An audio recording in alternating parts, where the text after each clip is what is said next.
Hello learners. तो सबसे पहले मैं अपनी एजुकेशन क्वालिफ़िकेशन के बारे में बताती हूँ। मैंने बीएससी करी है, बैचलर इन साइंस, और उसके बाद मैंने करा है डिप्लोमा इन एजुकेशन, जिसे हम डीएड कहते हैं। और इसके लिए हमें चाहिए होता है, हमें टीचिंग करनी होती है, तो हमें सीटेट और एसटेट बहुत क्लियर चाहिए होते हैं आगे के लिए। तो मेरा सीटेट और एसटेट दोनों ही क्लियर है, वो भी फर्स्ट अटैम्प्ट में मैंने क्लियर कर लिए थे। और इसके बाद मैंने जीटीबी नगर दिल्ली के अंदर एसएससी एजुकेटर के रूप में भी मैंने एसएससी बैच को पढ़ाया हुआ है। और मैंने अनअकैडमी के अंदर भी एज अ एजुकेटर पढ़ाया है एसएससी के लिए। एसएससी डाउट सॉल्विंग प्लेटफॉर्म था, वहाँ पर मैंने पढ़ाया है, और वहाँ पर भी मेरे जो रेटिंग्स थी वो 5 स्टार रेटिंग थी। और जो मेरा टोटल टीचिंग एक्सपीरियंस है वो ऑलमोस्ट 5 इयर्स का है। अब हम बताते हैं कि जो मेरा 100 घंटे का जो प्लान है अनअकैडमी के अंदर पढ़ाने का, उसके अंदर मैं कौन से टॉपिक्स को पढ़ाऊंगी। मैं एसएससी मैथ्स के लिए पढ़ाऊंगी, और वहाँ पर जो टॉपिक्स होंगे वो होंगे कंप्यूटेशन ऑफ होल नंबर्स। और कंप्यूटेशन ऑफ होल नंबर्स के अंदर हम जानते हैं क्या क्या डिस्कस करेंगे हम इस आर्टिकल के अंदर। इसमें हम होल नंबर्स बताएंगे और इसकी प्रॉपर्टीज़ बताएंगे, और डिफरेंस बिटवीन होल नंबर्स और नेचुरल नंबर को हम बताएंगे। और इसके अलावा हमारा जो टॉपिक है डेसिमल है, डेसिमल से रिलेटेड जितने भी सम्स होंगे उनको मैं कोशिश करूँगी कि सभी मैं यहाँ पर क्लियर करूँ। और फ्रैक्शंस रिलेटेड और रिलेशनशिप बिटवीन नंबर्स जो होंगे उनको, जो उसके रिलेटेड टॉपिक्स हैं और जो इसके मैथ्स के सम्स हैं उनको मैं क्लियर करवाऊँगी। प्रॉफिट एंड लॉस से रिलेटेड जितने सम्स होंगे, टाइम डिस्टेंस वाले जो सम्स होते हैं, और टाइम एंड वर्क वाले जो होते हैं कि इतने टाइम के अंदर इतना काम होता है तो इतने वक्त में कितना काम हो जाएगा, जो ऐसे सम्स होते हैं उन्हें भी क्लियर कराऊंगी। परसेंटेज रिलेटेड जितने भी सम्स होते हैं बेसिक से लेके आगे तक के, वो भी मैं क्लियर कराऊंगी। रेशो एंड प्रपोर्शंस, और डिस्काउंट है, पार्टनरशिप बिजनेसशिप के जो सम्स होंगे, मिक्सचर और एलिगेशन के जो सम्स होंगे वो।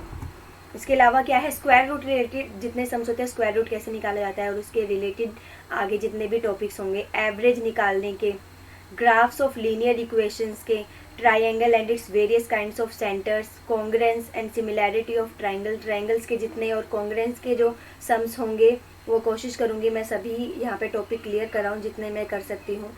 इंटरेस्ट रिलेटेड जो भी सम्स होंगे, और basic algebraic identities of school algebra and elementary. School algebra से रिलेटेड ये हमें पता है, 3 हमारे पास फॉर्मूले होते हैं इसके।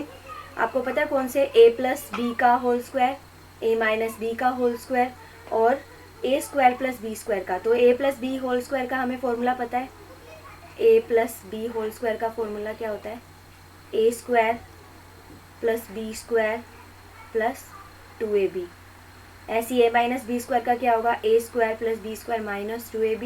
और a square minus b square का फॉर्मूला क्या होता है, a plus b a minus b. ये क्या है, बेसिक अलजेब्रिक को के सम्स हैं जो कि स्कूल अलजेब्रा के हैं। इससे रिलेटेड जितने सम्स होंगे वो मैं आपको क्लियर करवाऊँगी।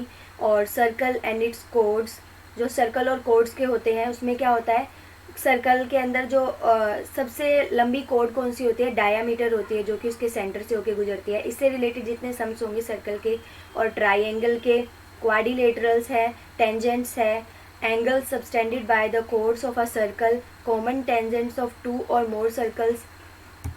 ये एसएससी के टॉपिक्स हैं जिन्हें मेरे को क्लियर करवाने हैं। मैं कोशिश करूँगी इन टॉपिक्स से जितने भी ज़्यादा से ज़्यादा हो सकते हैं मैं उन सभी टॉपिक्स को आपको क्लियर करवाऊँ।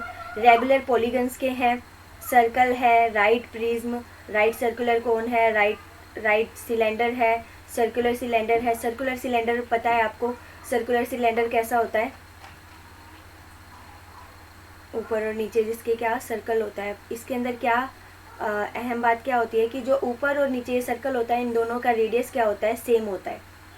जो स्फेयर के सम्स होंगे, हाइट एंड डिस्टेंसेस के होंगे, hemisphere, rectangular, parallel piped, regular right pyramid with triangular और स्क्वायर बेस, हिस्टोग्राम के जो सम्स हैं, फ्रीक्वेंसी पॉलीगन है, बार डायग्राम एंड पाई चार्ट्स है। ये सब क्या है, एसएससी के टॉपिक है मैथ्स के। ट्रिग्नोमेट्रिक रेशो जो है, डिग्री एंड रेडियन मेजर्स हैं, स्टैंडर्ड आइडेंटिटीज़ है, और कॉम्प्लीमेंट्री एंगल्स हैं। ये हमारे टॉपिक्स हैं एसएससी के, और इनमें से ज़्यादा मेरी कोशिश रहेगी इन टॉपिक्स को मैं आपको क्लियर करवाती चलूँ। अब हमारे पास एक सम है इसी से रिलेटेड जो बहुत ईजी है। क्वेश्चन है 36, 48, 60 और 80, इनका लघुत्तम समावर्त हमें निकालना है, क्या होगा। तो अब सबसे पहले हम इस टॉपिक को समझते हैं। लघुत्तम समावर्त्य क्या होता है, इसको हम क्या कहते हैं इंग्लिश में, एलसीएम कहते हैं, कि find the LCM of numbers 36, 48, 60 and 80। तो एलसीएम ये होता है, एलसीएम की फुल फॉर्म क्या होती है हमें सबसे पहले ये पता होना चाहिए, least common multiple. Least common multiple, इससे हमें समझ आ रहा होगा। लीस्ट का मतलब क्या होता है, सबसे छोटा, कॉमन जो सबके अंदर कॉमन आ रहा हो, मल्टीपल गुणनफल, ठीक है। तो इसका मतलब क्या होता है, वह सबसे छोटी से छोटी संख्या जो दी गई सभी संख्याओं से क्या हो जाए, भाग हो जाए, वो हमारा क्या होता है, एलसीएम होता है। लघुत्तम समावर्त्य, लघुत्तम से हमें भी पता लग जाता है, लघुत्तम का मतलब क्या होता है, सबसे छोटी। तो लघुत्तम समावर्त्य आप समझ गए हैं, लीस्ट कॉमन मल्टीपल क्या होता है। अब ये है इसको निकालने का क्या तरीका है, इसे हम किस तरह से निकालेंगे। तो हमारे पास नंबर्स दे रखे हैं, हमें कौन कौन से नंबर है, 36, 48, 60 और 80। इनको हमें निकालना है, इनका लीस्ट कॉमन मल्टीपल निकालना है। तो कैसे निकालते हैं, पहले हम ये खड़ी सीधी रेखा खींचेंगे और एक ये लेटी हुई सीधी रेखा खींचेंगे। अब इसे हमें डिवाइड करना है किससे, छोटी से छोटी अभाज्य संख्या। पहले हमें पता होना चाहिए अभाज्य संख्या क्या होती है। अभाज्य संख्या मैं यहाँ लिख रही हूँ, अभाज्य संख्या।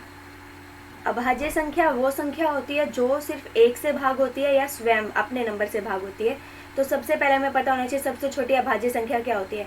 वैसे नंबर से 1 से शुरू हो रहे हैं पर एक अभाज्य संख्या नहीं होती, ठीक है। तो ये शुरुआत होती है 2 से।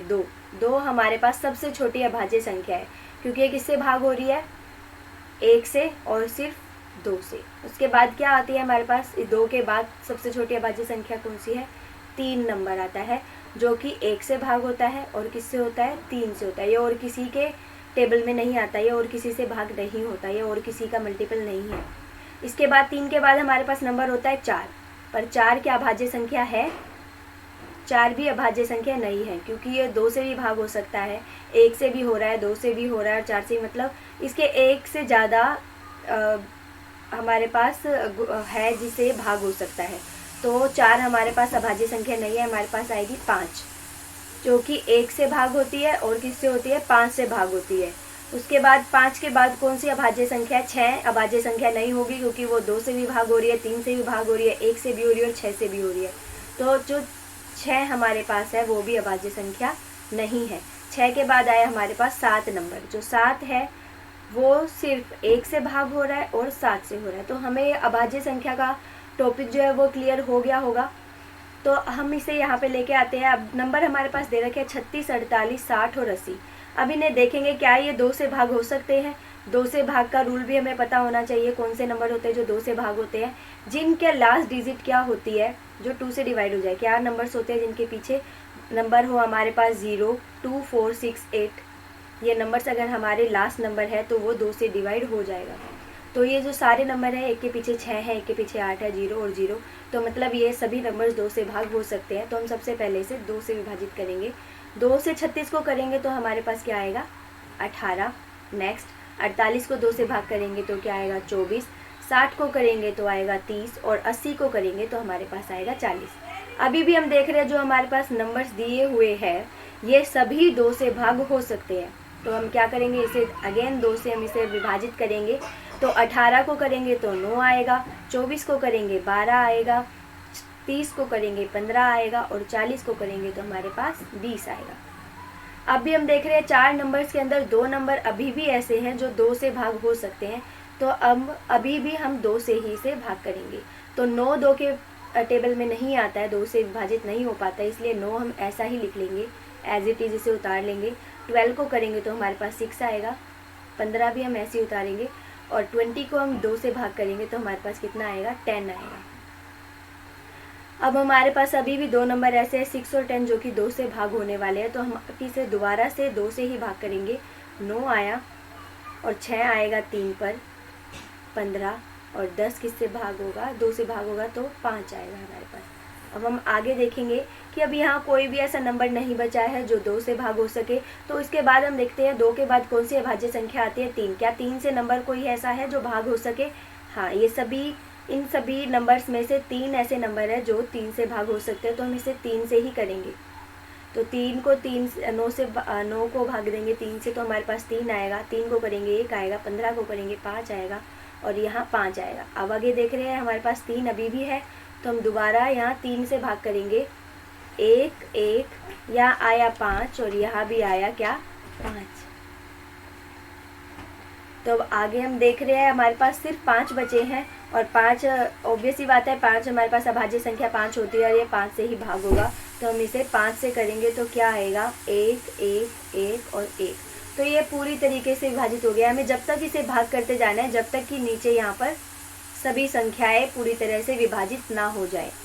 तो अब हमारे पास नंबर्स आ चुके हैं। क्या आए हैं हमारे पास, जो अभाज्य गुणनखंड हमारे पास आए हैं वो आए हैं 2 गुना 2 गुना 2 गुना 2। हम चेक कर लेंगे हमारे पास 2 कितनी बार है, 4 टाइम्स 2 है, हमने लिख लिया है। और 2 टाइम्स हमारे पास क्या दे रखा है, 3 दे रखा है, तो वो भी लिखेंगे 3 × 3। और 1 टाइम हमारे पास क्या है, 5 है, तो हम यहाँ पे 5 लिखेंगे। अब इनको क्या करना है हमें, मल्टीपल ही बोला था, कॉमन मल्टीपल इन्हें मल्टीप्लाई करेंगे तो क्या आएगा, 2 2 जार 4, 4 2 जार 8, 8 2 जार 16, 16 3 जार कितने होते हैं, 48, 48 3 जार कितने होते हैं हमारे पास, 144, और 144 को 5 से करेंगे तो हमारे पास क्या आएगा, 720। तो यह वो लीस्ट नंबर है, लीस्ट कॉमन मल्टीपल है, जो कि दी गई सभी संख्याओं से विभाजित हो जाएगा। तो हमें ये निकालना था, लीस्ट कॉमन मल्टीपल निकालना था, तो इसका लीस्ट कॉमन मल्टीपल हमारे पास कितना आएगा, 720 आएगा। तो आशा करती हूँ आपको ये सब समझ आया होगा। इसी तरीके से मेरी कोशिश रहेगी कि आने वाले जो 100 घंटे का जो एसएससी पढ़ाने का जो हमारा प्लान है अनअकैडमी की तरफ से, उसमें मैं एसएससी के सारे टॉपिक्स को क्लियर करवा सकूँ। Thank you.